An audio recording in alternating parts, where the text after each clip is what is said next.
আলহামদুলিল্লাহ, আল্লাহ তাআলার মহান দরবারে লাখো কোটি শুকরিয়া যে মহান আল্লাহ তাআলা আমাদেরকে পবিত্র জিলকদ মাসের তৃতীয় সপ্তাহে জুমার নামাজ আদায় করার উদ্দেশ্যে আল্লাহ তাআলার ঘরে একত্রিত করেছেন। এজন্য আল্লাহ তাআলাকে খুশি করার জন্য আল্লাহ তাআলার দরবারে সকলের জবান খুলে অন্তরের অন্তঃস্থল দিয়ে কালিমাতুশ শুকর উচ্চারণ করে বলি আলহামদুলিল্লাহ।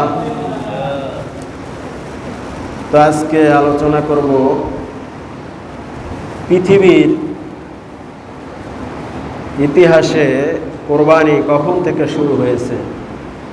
সামনে আমাদের কোরবানি আসতেছে, সেই কোরবানির আদি ইতিহাস, আদি সূত্রপাত কোন জায়গা থেকে হয়েছে এটা আজকে আমরা জানব। আর এটা জানতে গিয়ে আমরা অজানা কিছু তথ্য আমরা জানব, সে সম্পর্কে আমরা আজকে আলোচনা করব। তো প্রত্যেক বছরই কম বেশি আলোচনা করা হয়, সে হিসেবে এবারও সেই কোরবানির আদি ইতিহাস সম্পর্কে আমরা আজকে আলোচনা করব। তা আল্লাহ তাআলা সূরা মায়েদার ২৭ থেকে নিয়ে ৩১ নম্বর আয়াত পর্যন্ত এই আয়াতগুলোর মাঝে আল্লাহ তাআলা আদি ইতিহাস, কোরবানির আদি ইতিহাস তুলে ধরেছেন। এর আগে সূরা কাউসারের মধ্যে আল্লাহ তাআলা বলেন, ফাসল্লি লিরাব্বিকা ওয়ানহার, হে নবী আপনি ফাসল্লি নামাজ পড়েন। কার জন্য? আমার জন্য, আপনার রবের জন্য, আপনার রবের সন্তুষ্টির জন্য আপনি নামাজ পড়েন। ওয়ানহার, এবং আপনি কোরবানি করুন। তাহলে আপনি আপনার রবের সন্তুষ্টির জন্য আপনি নামাজও পড়েন, কোরবানিও করেন। তা নামাজ তো আমরা পড়ি আল্লাহ তাআলার সন্তুষ্টির জন্য, কি বলেন? ঠিক না? ঠিক। আমি তো আমার সন্তুষ্টির জন্য নামাজ পড়ি না, পড়ি নাকি? কিন্তু কোরবানি আসলে দেখা যায় অনেক মানুষের নিয়তের মধ্যে খলত বলত হয়ে যায়।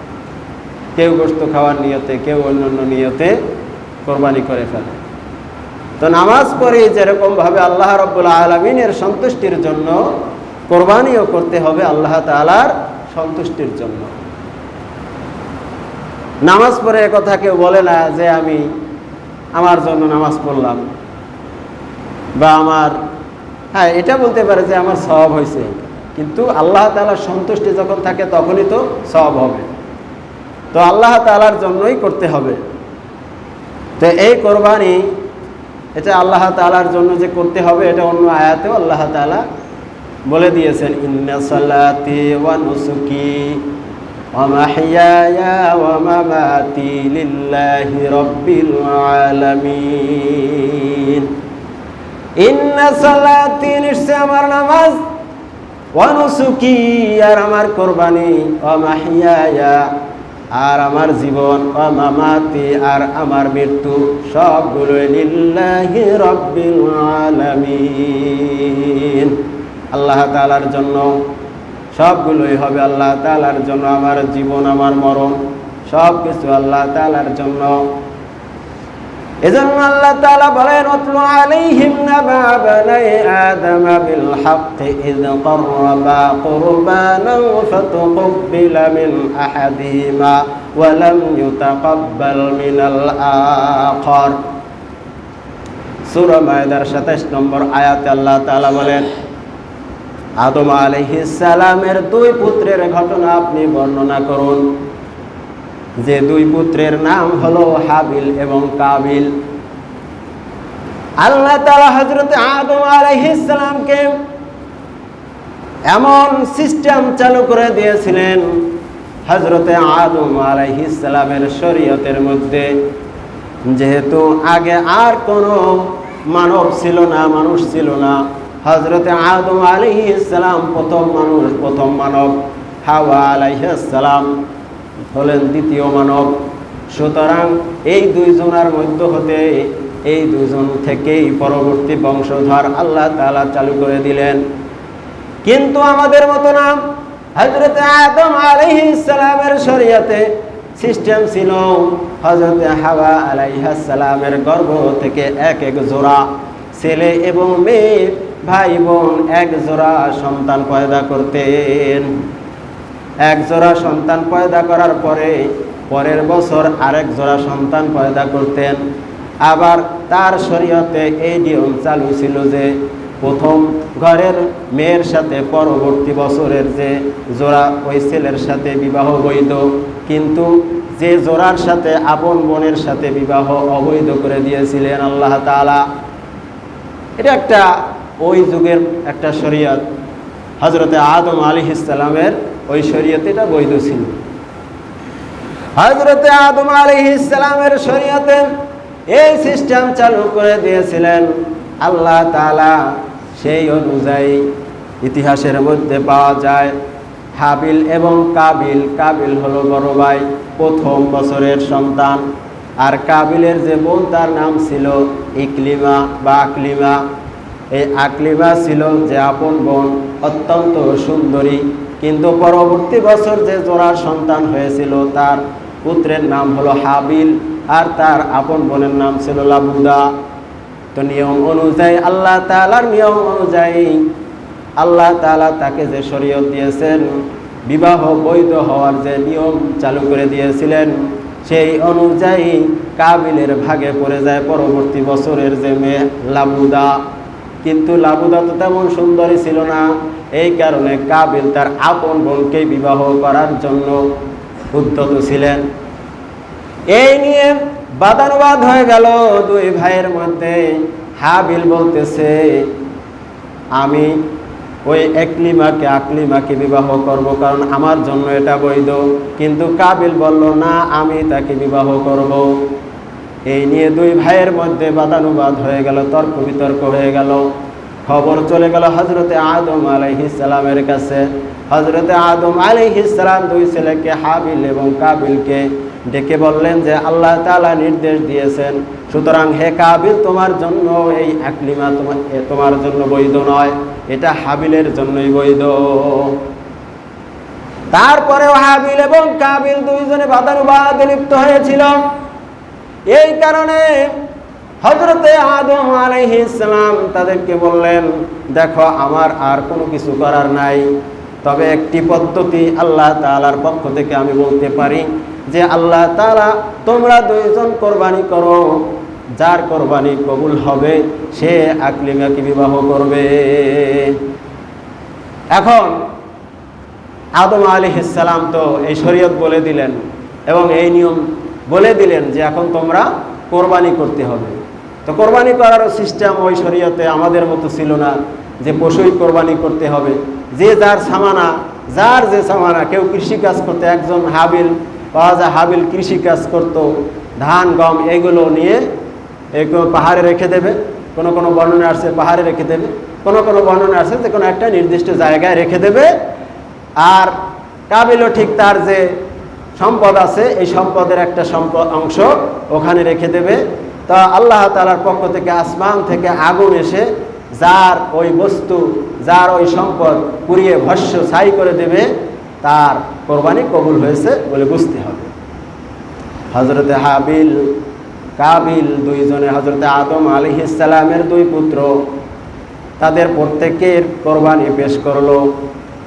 হঠাৎ করে আসমান থেকে আগুন এসে হযরতে হাবিল আলাইহিস সালামের কোরবানি কবুল করে নিল। অর্থাৎ তার যে সে দিয়েছিল দুম্বা কোরবানি করে গোশত রেখে দিয়েছিল, ওই গোশত আকাশ থেকে আগুন এসে পুড়িয়ে ভস্য করে দিয়েছিল। আর কাবিল সে কিছু শস্য দানা এগুলো রেখেছিল, কিন্তু তারটা পোড়ায় নাই। তাহলে কি বোঝা গেল?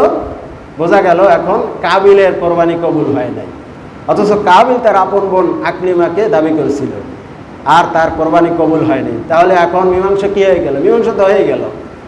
মীমাংসা হয়ে গেল যে কাবিল এখন পাবে না। এমনিতেই কাবিলের জন্য এটা বৈধ ছিল না।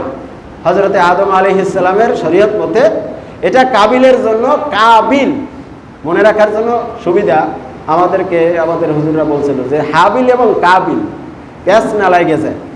যে কাবিল মানে কাতেল, যে হত্যা করছে পরবর্তীতে আসবে, তার নাম হলো কাবিল। কাবিল থেকে কাতেল, কাতেল মানে হত্যাকারী, মনে রাখার জন্য এটা।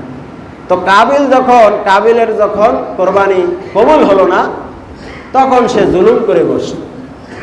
আর হাবিল তো তার অবস্থায় ঠিক থাকলো, সে তো আল্লাহ তাআলার হুকুম পালন করছে। হযরতে আদম আলাইহিস সালাম আল্লাহ তাআলার যে হুকুম দেখাইছে, সেই হুকুম অনুযায়ী সে কাজ করছে, সে উল্টাপাল্টা কোনো কিছুই করে নাই। এই জন্য আল্লাহ তাআলা কোরআনুল কারীমের মধ্যে বলেন, ইয ক্বাররাবা কুরবানান ফাতুকবিলা মিন আহাদিহিমা ওয়া লাম ইউতাকাব্বাল মিনাল আখার।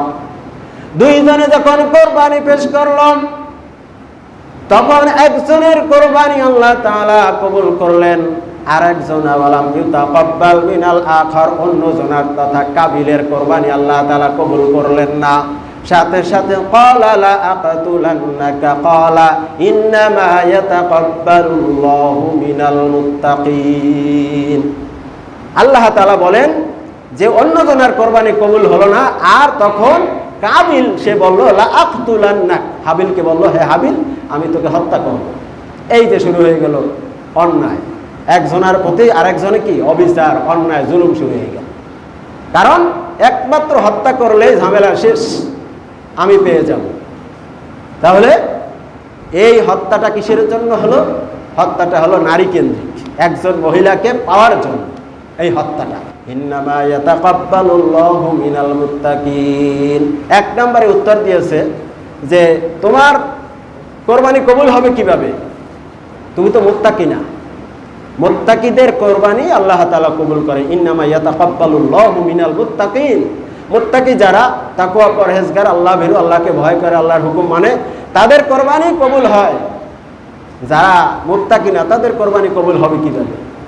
এই জামানায়ও যারা মুত্তাকি তাদের কোরবানি কবুল হবে, যারা মুত্তাকি না তাদের কোরবানি কবুল হবে কিভাবে? ওরা তো সলা পরামর্শ করতেছে, 7 শরীকে কি করবে? কোরবানি করবে। একজন তো মনে মনে ধারণাই করে নিয়েছে কি গোশত খাবো। মাসালা আছে কিতাবের মধ্যে পড়েছি, 7 জনের যদি 6 জন তার খালেস নিয়ত থাকে, আর একজনের যদি নিয়ত থাকে গোশত খাওয়ার, তাহলে পুরো 7 জনের কি হয়ে গেল? কোরবানি নষ্ট হয়ে গেল। তাহলে একজন তো চিন্তা করতেছে আমি গোশত খাবো। এই জন্যই তো বর্তমান জামানায় যে শরীকে কোরবানি যদিও জায়েজ আছে, 7 শরীকে বা 6 শরীকে কোরবানি যদিও জায়েজ আছে, কিন্তু আমার মতে করা ঠিক না। কারণ এখন মানুষকে চেনা বড় কষ্ট, কার মধ্যে কি আছে, কেডা সুদ খায়, কেডা ঘুষ খায়, এটা আমি কিভাবে বুঝবো? এই জন্য একা একা কোরবানি দেয় এটি বেটার, এটা উচিত। আপনার জন্য বিশাল কিছু 10টা গরু দিতে হবে, 5টা ছাগল দিতে হবে, এরকম তো আপনার উপরে জোর জবরদস্তি করেন এই শরীয়ত। আপনার উপরে কোরবানি হয়েছে, ওয়াজিব হয়েছে, আপনি একটা সর্বনিম্ন একটা ছাগল দিলেও আপনি ওয়াজিব কোরবানি দিয়ে দেন, আল্লাহ তাআলার নাফরমানি থেকে বেঁচে থাকেন। বেশি দিতে পারলে সেটা তো আপনার ভালো, কিন্তু কমপক্ষে আপনি একটা নিজে নিজে একটা ছাগল দিয়ে দেন, ছাগল কিনে কোরবানি দিয়ে দেন, এটাই সবচেয়ে উত্তম হবে। ইন্নামা ইয়াতাকাব্বালুল্লাহু মিনাল মুত্তাকিন। নিশ্চয় মুত্তাকিদের থেকে 1 নম্বরে উত্তর হলো মুত্তাকিদের, তুমি তো মুত্তাকি না, যার কারণে আল্লাহ তাআলা তোমার কোরবানি কবুল করে নাই। আর আল্লাহ তাআলা আমার কি করছে? কোরবানি কবুল করছে। ইন্নামা ইয়াতাকাব্বালুল্লাহু মিনাল মুত্তাকিন। লা ইন বাসাত্তা ইয়াদাকা ইলাইয়া ইয়াদাকা লিতাকতুলানি মা আনা বিবাসিতি ইয়াদিয়া ইলাইকা লিআকতুলাক। তুমি আমাকে হত্যা করবা, ঠিক আছে, শোনো, তুমি যদি তোমার হাতকে আমার দিকে বাড়াও হত্যার জন্য। হাবিল এবার কি উত্তর দেয়? মা আনা বিবাসিতি ইয়াদিয়া ইলাইকা লিআকতুলাক। কিন্তু আমি আমার হাত তোমার দিকে বাড়াবো না হত্যা করার জন্য। কত সুন্দর উত্তর! সে সবর করে যাচ্ছে, তুমি আমাকে হত্যা করো, কোনো অসুবিধা নেই। ইন্নী উরিদু বিইসমিকা ওয়া ইসমি ওয়া ইসমিকা ফাতাকুনা মিন আসহাবিন নার। এই কাজের জন্য আমি তো দেখতেছি তুমি তোমার গুনাহ এবং আমার যে জীবনের গুনাহ আছে সব তুমি তো বহন করবা। আমার গুনাহ তুমি বহন করবা, তোমার গুনাহ তুমি কি বহন করবা, এটাই তো আমি দেখতেছি। ফাতাওয়াআত লাহু নাফসুহু ক্বাতলা আখিহি। কোনো পরামর্শে কাজ হয় না, কোনো নসিহতে কাজ হয় না। মানুষের দিল যখন শক্ত হয়ে যায়, আল্লাহ তাআলা যার দিলে মোহর মেরে দেন তার ভালো কথা কোনো কাজে লাগে না, এটাই তার প্রমাণ। কাবিলের কোনো নসিহতে কাজে লাগলো না, ফাকাতালাহুম, তাকে হত্যা করে ফেললো। হত্যা করার ইতিহাস কি? হাবিলকে তো কাবিল হত্যা করবে, কিন্তু হত্যা করবে কিভাবে এইটা সে জানে না। হত্যা করবে ঠিক আছে, কিভাবে যে হত্যা করতে হয় সেটা জানে না। সে তাকে ধরপাকড় করতেছে, কিভাবে কি করবে এইটাই জানে না। দেখেন, আদি ইতিহাসে পাওয়া যায় হত্যা করার নিয়ত করতেছে, কিন্তু হত্যা করবে কিভাবে এইটা তারা জানতো না। আর আমাদের সমাজের মানুষ কত প্রক্রিয়ায়, কত সিস্টেমে মানুষকে হত্যা করতেছে, তা শুনলে মাথা হয়রান হয়ে যায়। কি বলেন, ঠিক না ভাই? ঠিক। এই তো কালকের ঘটনা শোনান, এই কয়েকদিন এই ঘটনাটা শুনতেছি। ঝিনাইদহের যে এমপি সাহেব আনোয়ারুল আজিম আনার, এই আনার সাহেবকে এমপি, চলমান এমপি, এই এমপিকে উনি ডাক্তারের কাছে যাওয়ার উদ্দেশ্যে ভারত চলে গেছে। সেখানে শোনা গেল যে তাকে হত্যা করছে। হত্যা করার যে ঘটনা শুনলাম, সে হত্যা করছে কিভাবে? শ্বাসরুদ্ধ অবস্থায় প্রথমে হত্যা করছে। হত্যা করার পরে তার সমস্ত শরীরকে কেটে টুকরা টুকরা করে ফ্রিজে রাখছে। ফ্রিজে রাখার পরে সেটা যে বস্তা করে ফেলাবে, তাহলে তো দেখতে পারবে মানুষ। এক এক দিন এক একটা গোশতের টুকরা এক এক পলিথিন বা শপিং ব্যাগে করে এক এক জায়গায় ফেলাই দিয়েছে। যার কারণে আজকে পর্যন্ত এই কয়েকদিন ধরে তদন্ত চলতেছে, আজকে পর্যন্ত তার দেহ, তার লাশের কোনো খোঁজ মেলেনি। একজন এমপি, চলমান এমপি, তা মাননীয় প্রধানমন্ত্রীর একজন ক্লোজ একজন এমপি, 3 বারের সংসদ সদস্য, তাকে কিভাবে হত্যা করছে? আর এই হত্যার সিস্টেমটা কিভাবে মানুষ শিখছে? আর আগের মানুষ হত্যা করতে জানতো না। যেই তার ভাই কাবিল হাবিলকে জোর জবরদস্তি করতেছে হত্যা করার জন্য, কিভাবে হত্যা করবে? তখন শয়তান, ইবলিস শয়তান এসে বলল যে তুমি কি হাবিলকে হত্যা করতে চাও? কাবিল বলল হ্যাঁ, আমি হত্যা করতে চাই। বলল তাহলে একটা পাথর এনে তার মাথা থেতলে দাও। শয়তানের কথা অনুযায়ী কাবিল হাবিলকে পাথর দ্বারা মাথা থেতলে দিল। এখন কি করবে? সে তো মারা গেছে। মারা যে গেছে এটাও কিভাবে বুঝবে? শয়তান, ইবলিস শয়তান হাওয়া আলাইহিস সালামকে কাছে গিয়ে বলল কাবিল হাবিলকে হত্যা করে ফেলছে। হাওয়া আলাইহিস সালাম বলল হত্যা কাকে বলে তো জানি না। শয়তান বলল সে এখন নড়াচড়া করতে পারবে না, আর খাইতেও পারবে না, কথা বলতেও পারবে না। দৌড়ে গিয়ে তাই দেখে অবস্থা তো তাই। তখন সে কান্নায় ভেঙে পড়ল। কান্নায় কি ভেঙে পড়লো? হাওয়া আলাইহিস সালাম মা, সে কান্নায় ভেঙে পড়লো। আর এই খবর যখন হযরতে আদম আলাইহিস সালাম শুনলেন, তখন হাওয়া আলাইহিস সালামের কাছে এসে দেখেন কান্নাকাটি করতেছে। বলল কি হয়েছে? কোনো কথা নাই, একবার দুইবার তিনবার, মানে শোকে আর কথাই বলতে পারতেছে না। হযরতে আদম আলাইহিস সালাম বললেন ঠিক আছে, তুমি তোমার শোক তাপ করতে থাকো। তুমি, এই কথাটা বলছে তাফসীরের মধ্যে আসছে, তুমি এবং তোমার কন্যা সহ শোক তাপ করতে থাকো, আর আমি আমার পুত্র সহ আমি এর থেকে মুক্ত। এই জন্য মুফাসসিরিন ইকরাম বলেন যে মহিলারা ওই জায়গা থেকেই কি করছে, কিয়ামত পর্যন্ত যত মহিলা আসবে, সমস্ত মহিলাদের মধ্যে কোনো বিপদ আপদ আসলে, কেউ মারা গেলে তারা শোকে বিহ্বল হয়ে যায়, বুক চাপড়ায়, কান্না ভেঙে যায়, কিন্তু সেই তুলনায় পুরুষরা কিন্তু স্ট্রং থাকে। কথা বলেন ঠিক না? ঠিক। ঠিক এই কারণে যাই হোক, কাবিল হাবিলকে হত্যা করলো। এখন হত্যা করে কি করবে লাশ, এটাও সে জানে না। এই জন্য পৃথিবীর আদি ইতিহাসে আমাদের যে কবর, এই কবর কোন জায়গা থেকে আসছে সেটাও এই আজকের আলোচনায় আসবে। আদি কবর, সর্বপ্রথম কবর আবিষ্কার কোন জায়গা থেকে? এখানে ফাবাআসাল্লাহু গুরাবান ইয়াবহাসু ফিল আরদি লিইউরিয়াহু কাইফা ইওয়ারি সাওআতা আখিহি। আল্লাহ তাআলা বলেন, আল্লাহ তাআলা একটা কাক পাঠিয়ে দিলেন ওই কাবিলকে শিক্ষা দেওয়ার জন্য যে তার ভাইকে কি করতে হবে। আল্লাহ তাআলা একটা কাককে পাঠিয়ে দিলেন। কাককে, একটা মরা কাককে, একটা মরা কাক, কোনো বর্ণনায় আসছে যে সে একটা কাককে ঠোকায় মেরে ফেলছে। মারা যাওয়ার পরে ওই কাকটাকে টেনে এনে গর্ত খনন করে ওই কাকটাকে কাবিলের সামনে দাফন দিয়ে দিছে। আর কাবিল এই অবস্থা দেখে বলল ইয়া ওয়াইলাতা আযাজতু আন আকুনা মিসলা হাযাল গুরাব। হায় আফসোস, আমি এই কাকের মতো হতে পারলাম না যে একটা কাক তার ভাই কাককে সে মাটির তলে দাফন করে দিল। তখন এই অবস্থা দেখে সে কাবিলও কি করলো, হাবিলকে দাফন করে দিল। এই হলো আদি ইতিহাস, কোরবানির আদি ইতিহাস। ওই যে কোরবানি করছে ওইখান থেকে কোরবানি চালু হয়ে গেছে। এজন্য আমাদের সমাজে আমরা যে কোরবানি করব, আল্লাহ তাআলা যে বলেন ফাসাল্লি লিরাব্বিকা ওয়ানহার, তুমি কোরবানি করো তোমার রবের জন্য, নামাজও পড়ো তোমার রবের জন্য, কোরবানিও করো তোমার রবের সন্তুষ্টির জন্য। আল্লাহ তাআলা আমাদেরকে রবের সন্তুষ্টির জন্য, আল্লাহ তাআলার সন্তুষ্টির জন্য কোরবানি করার তৌফিক দান করেন। ওয়া আখিরি দাওয়ানা আলহামদুলিল্লাহি রাব্বিল আলামিন। যাদের সুন্নত বাকি আছে সুন্নত আদায় করুন।